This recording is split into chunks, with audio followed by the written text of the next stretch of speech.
Yeah. Masonam, satın almışam az rapi sonda. Pulun var, ruhun yok, görünür maska fonda. Göz üstünde piramida ama gözlerinde korku. Az rapte hakikat var, bizde yalanın sonu. Deyirsən masonam, stol altında müqavilə. Sözlərin kirayadır, imzam var iblis ilə. Qaranlıqdan danışırsan amma kölgədə sənindir. Sənin sirin Google'da, bizim siri vicdan kimidir. Piramida taxmısan boynuna, giya güc simvolu. Amma pillələrdə əyilmisən, bu güc yox qul yolu. Rəqəm oyunu hər şey sökt, rapi çirikləşdirdin. Biz bir cümlə ilə səni öz maskanla üzləşdirdik. Az rap satılmaz, sən marketdən alırsan. Flow yox, ruh yox, trendə qalmaq üçün yalvarırsan.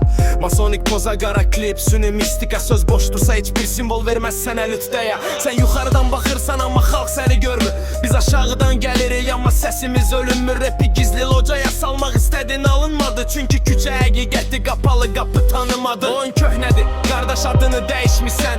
Şeytanı trendlə satıb özünü seçmisən.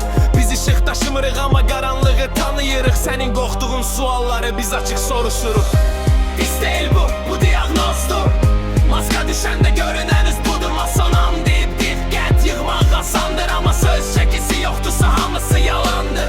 Az rap güzgüdür, bax özünə diqqətlə. Orada nə piramida var, nə gizli niyyətlər. Var olan tək şey səs və həqiqət, qalan hər şey dekor. Sönəcək